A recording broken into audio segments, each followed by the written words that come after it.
سب کچھ جاننے کے باوجود ان کا جو بیہیویئر تھا وہ ایسے تھا جیسے نادانوں والا ہو، ناواقفوں والا ہو۔ اب بھی دیکھ لیں کہ جو بھی شخص گناہ کرتا ہے، ہوش و حواس کے ساتھ سلیم الفطرت ہو، اس کی فطرت سالم ہو، کبھی گناہ نہیں کر سکتا۔ ایمان روکتا ہے، اللہ کا خوف روکتا ہے۔ گناہ دو قسم کے لوگ کرتے ہیں، ایک وہ جن کو اللہ کا خوف نہیں ہے، جن کو اللہ پر ایمان نہیں ہے، یا وہ کرتے ہیں جو ایمان بھی رکھتے ہیں، خوف بھی رکھتے ہیں۔ گناہ گار دو قسم کے، ہمیشہ میں عرض کرتا ہوں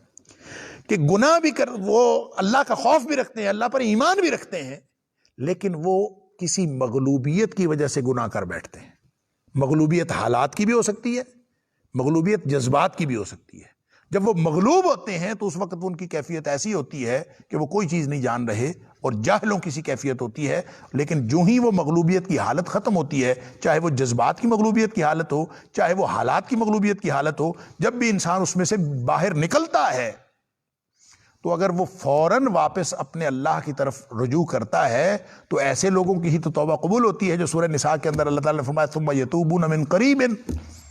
یعملون السوء بجہالۃ۔ وہاں بھی آپ اللہ کریم نے جہالت کا لفظ استعمال کیا ہے کہ یعملون السوء بجہالۃ۔ جہالت میں ان سے گناہ ہو جاتا ہے۔ جہالت کا مطلب یہ نہیں کہ ان کے پاس ڈگری نہیں ہوتی یا ان کے پاس علم نہیں ہوتا، علم ہوتا ہے، لیکن وہ مغلوبیت جذبات کی وجہ سے یا مغلوبیت حالات کی وجہ سے ان کی کیفیت یہ ہوئی ہوتی ہے کہ ان کو کچھ سمجھ نہیں آ رہی ہوتی، اور نادان، ناواقف اور جاہلوں کی طرح، ناواقفوں کی طرح ہوتے ہیں، اور وہ اس وقت سرزد ہو جاتا ہے جو بھی کچھ۔ ثم یتوبون من قریب، جو ہی وہ مغلوبیت حالات یا مغلوبیت جذبات ختم ہوتی ہے تو وہ فوراً اللہ کے سامنے تو توبہ کرتے ہیں۔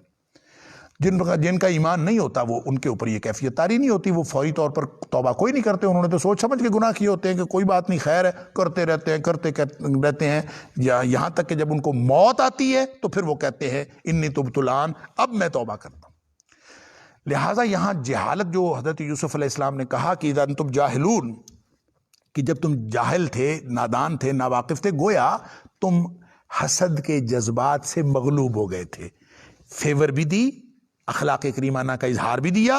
کیا، لیکن اس میں خاص طور پر اس حقیقت کی طرف اشارہ کیا کہ جو انسان مغلوب ہو جاتا ہے تو اس وقت وہ اپنے بیہیویئر میں اپنے آپ پہ سے باہر ہو جاتا ہے، اس کے ہوش و حواس جواب دے جاتے ہیں اور وہ ایسے کام کر گزرتا ہے۔ لیکن جو ہی پھر جذبات ٹھنڈے پڑتے ہیں، ان کو ٹھیک ہو جانا چاہیے تھا، ان کو غلطی کا اعتراف کر لینا چاہیے تھا، لیکن ابھی ربع صدی ہو گئی ہے، 25 سال 30 سال گزر چکے ہیں، لیکن ان کو ابھی تک غلطی کا احساس نہیں ہوا۔ لیکن پھر بھی ان کو غلطی کا احساس ہو جانا چاہیے تھا، والد صاحب سے معافی مانگ چکے ہوتے اب تک، لیکن انہوں نے نہیں مانگی۔ اس کے باوجود حضرت یوسف علیہ السلام اخلاق کریمانہ کا اظہار کر رہے ہیں کہ جناب تم لوگ اس وقت نادان تھے جب تم نے کیا، اور ساتھ یہ کہا کہ تم نے یوسف کے ساتھ کیا، اس کے بھائی کے ساتھ کیا۔ اب یہاں پہ باقی باتوں کی طرف آنے سے پہلے ایک اور نقطہ میں عرض کرنا چاہتا ہوں، وہ یہ کہ یوسف علیہ السلام کو تو کنویں میں پھینکا تھا، یوسف علیہ السلام کے ساتھ انہوں نے کیا تھا، بنیامین کے ساتھ کیا کیا تھا؟ بنیامین کے ساتھ انہوں نے کچھ نہیں کیا۔ کوئی ایسا واقعہ قرآن نے بیان نہیں کیا کہ بنیامین کے ساتھ انہوں نے کیا کیا۔ اللہ اکبر! تو اس کا ایک قرینہ وہ پہلے موجود ہے، جہاں حضرت یوسف علیہ السلام کے ساتھ بنیامین کی جب ملاقات ہوئی، جب وہ پہلی دفعہ آئے ہیں، تو بنیامین کے ساتھ گفتگو کے بعد حضرت یوسف علیہ السلام نے بنیامین سے کہا تھا کہ تم کسی بھی طرح افسوس کا اظہار نہ کرو اپنے بھائیوں کے رویے پر۔ وہ جو افسوس کا اظہار نہ کرو اپنے بھائیوں کے رویے پر حضرت یوسف علیہ السلام نے کہا تھا، تو اس وقت بھی میں نے عرض کی تھی کہ وہ کس رویے پر؟ تو اس کا مطلب یہ ہے کہ بنیامین کے ساتھ جو عمومی رویہ تھا بھائیوں کا،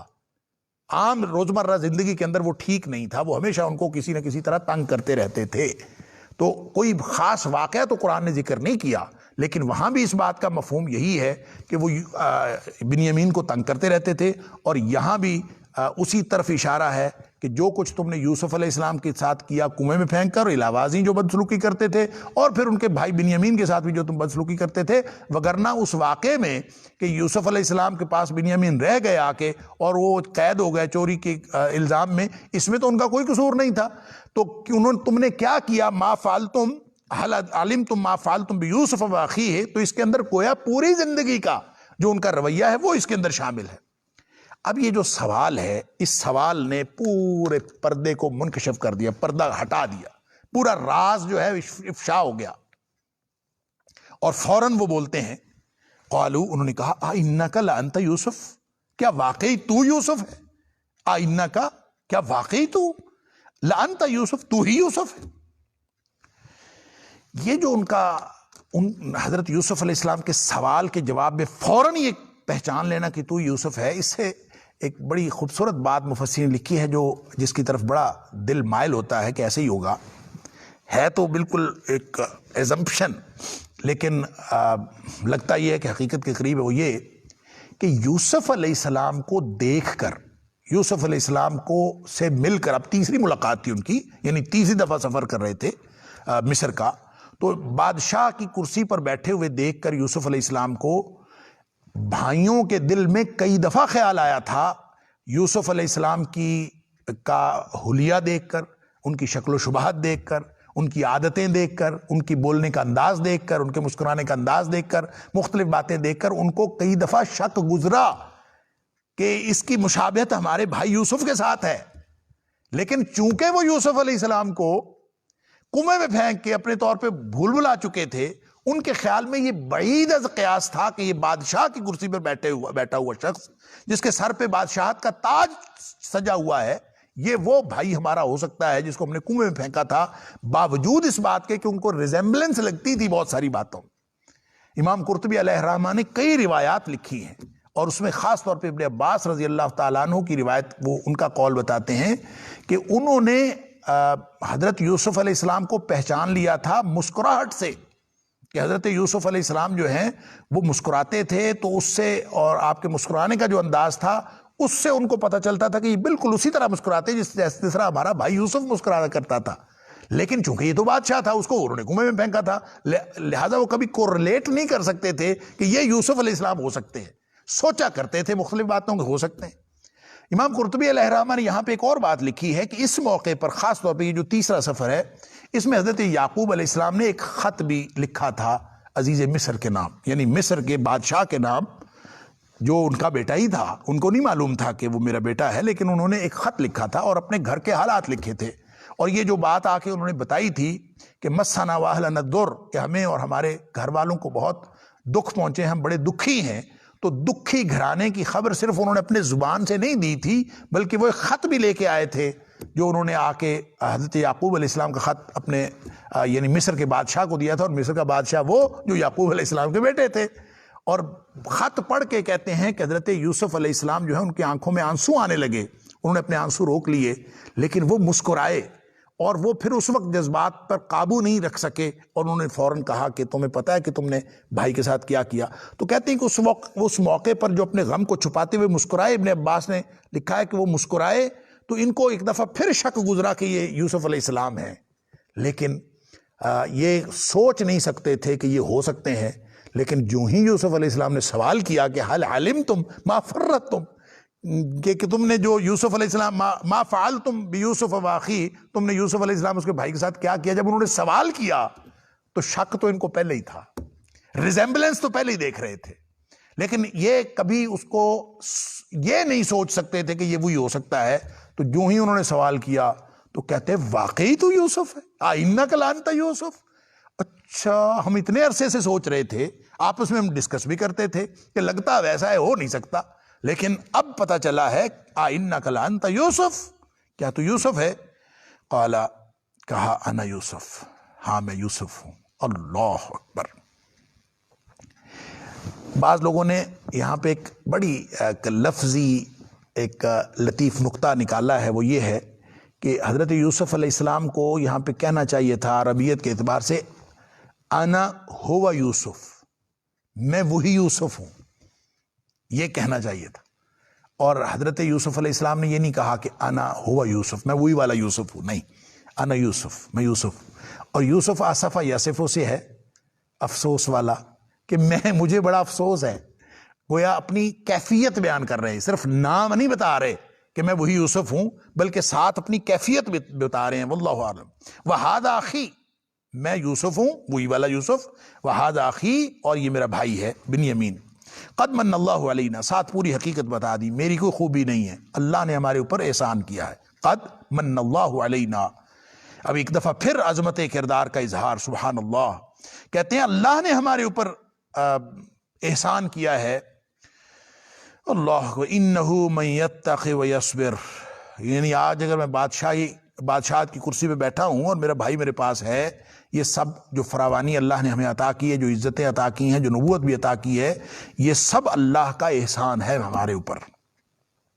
انہ من یتق ویصبر، بے شک وہ جو تقوی اختیار کرے اور صبر کا رستہ اختیار کرے، فإن اللہ، پس بے شک اللہ تعالیٰ، لا یضیع اجر المحسنین، ایسے احسان کرنے والوں کو، ایسے نیکوکاروں کا اجر کبھی ضائع نہیں کرتا، اللہ تعالیٰ ان کا اجر ضائع نہیں کرتا۔ یہ جو آیت ہے نا، آیت نمبر 90، اللہ اکبر، اور خاص طور پہ یہ جو اس کا آخری حصہ ہے، انہ من یتق ویصبر فإن اللہ لا یضیع اجر المحسنین، کہنا چاہیے کہ یہ پوری سورت کا خلاصہ، یعنی پوری سورت کے اندر جو درس ہے، جو سبق ہے، جو اس کا نتیجہ ہے،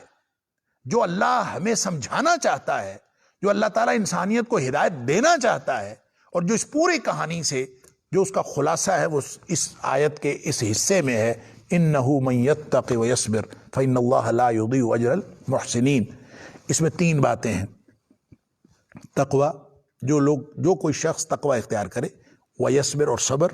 اور تیسری چیز ہے محسن، ان اللہ لا یضیع اجر المحسنین، وہ محسنوں میں سے ہو، محسنین کا اجر اللہ تعالیٰ ضائع نہیں کرتا۔ محسن کون ہوتا ہے؟ جو احسان کرتا ہے۔ اس کا مطلب یہ ہوا کہ ایک تو یہاں 3 چیزیں بیان ہوئی ہیں، 3 عمل بیان ہوئے ہیں، 3 حالتیں بیان ہوئی ہیں، 3 کیفیات ہیں، 3 طرح کے طرزۂ عمل ہیں، اور دوسرا یہ کہ تینوں کا آپس میں کنیکشن ہونا چاہیے۔ تقوی کیا ہے؟ اللہ کی ناراضگی سے بچنے کا نام،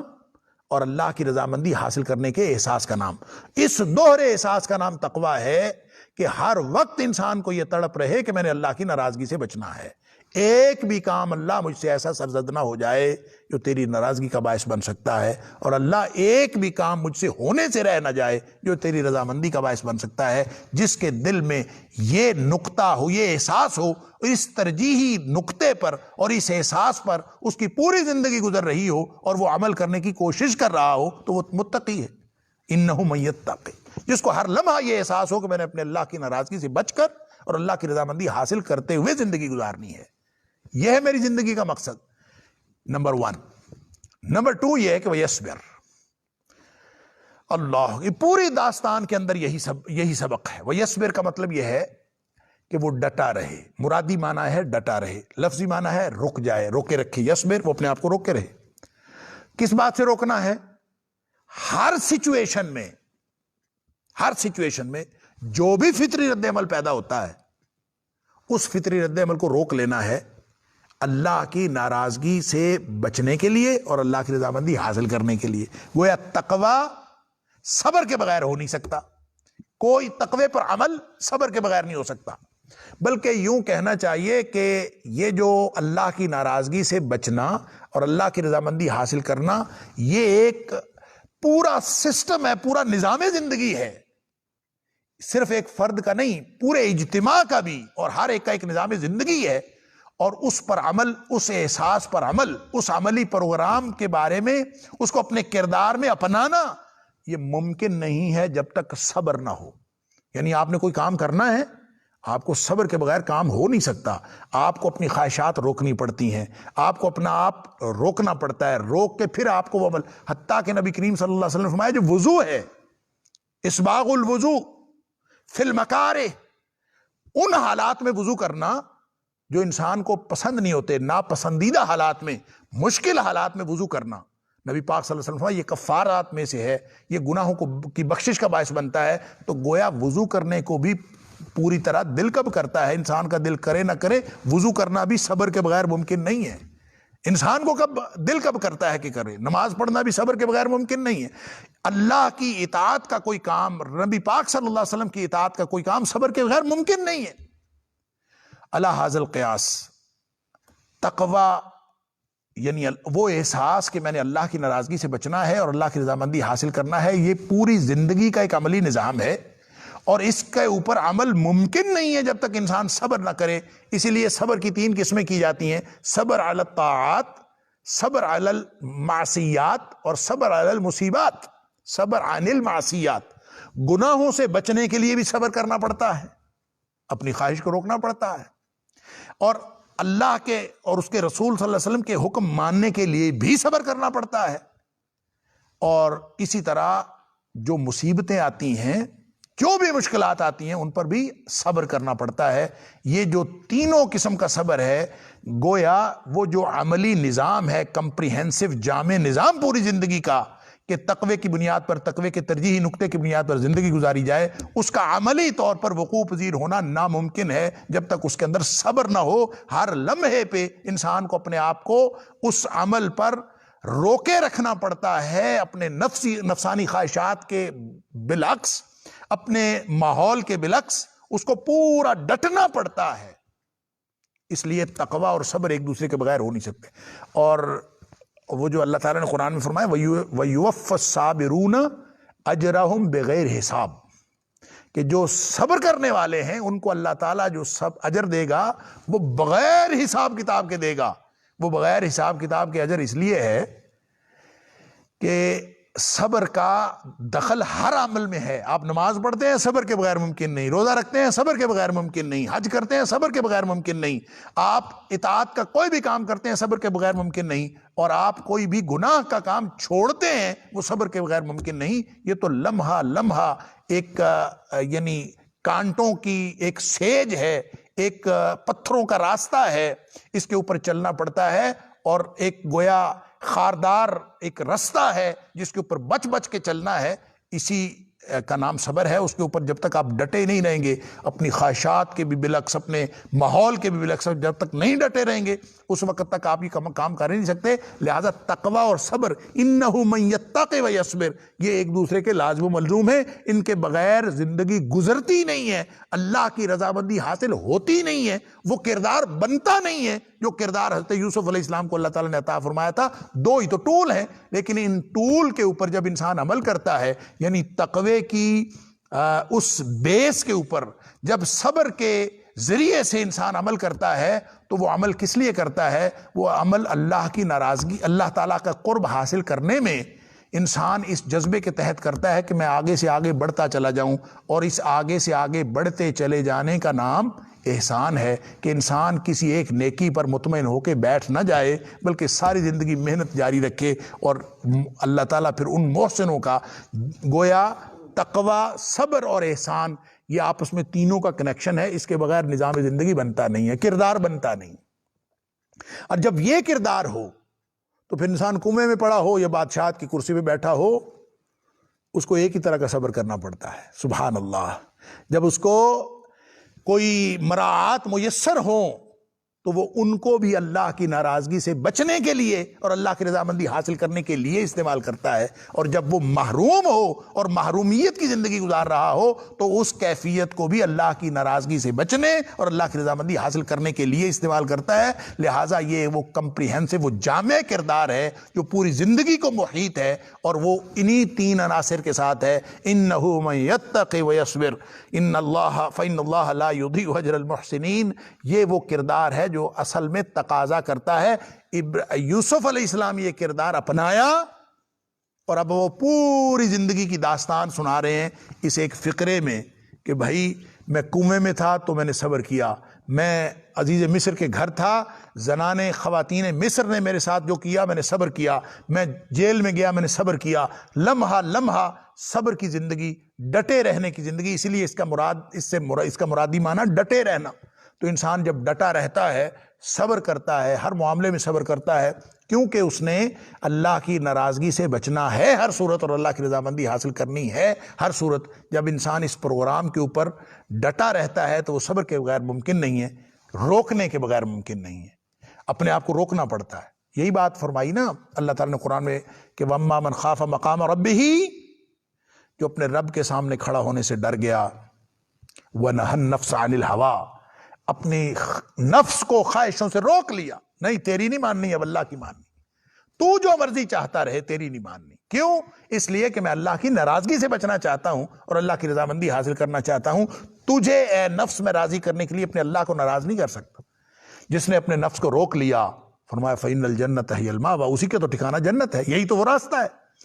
لہٰذا بنیادی طور پر اپنے آپ کو ہر معاملے میں صبر کے بغیر، آپ چھوٹی سے چھوٹی نیکی بھی صبر کے بغیر ممکن نہیں ہے، اور بڑی سے بڑی نیکی بھی صبر کے بغیر ممکن نہیں ہے۔ یہ ہے وہ کردار کا احاطہ، اس پورے عظیم کردار کا احاطہ اور اس پوری کہانی کا خلاصہ اس احسن القصص کا جو اللہ کریم نے یہاں پہ یوسف علیہ السلام کی زبان سے ادا کروایا ہے کہ انہ من یتق ویصبر، اور یہی اسوہ ہے رہتی دنیا تک کے لیے، یہی نبیوں کی زندگیوں کا خلاصہ ہے، صرف یوسف علیہ السلام کی زندگی کا نہیں، سارے نبیوں کی، اور یہی ہمارے نبی اکرم محمد کریم صلی اللہ علیہ وسلم کی حیات طیبہ کا خلاصہ ہے کہ انہ من یتق ویصبر، جو ڈٹا رہے، جو اللہ کی ناراضگی سے بچنے کی کوشش کرتا رہے، اللہ کی رضامندی حاصل کرنے میں لگا رہے، اللہ اکبر،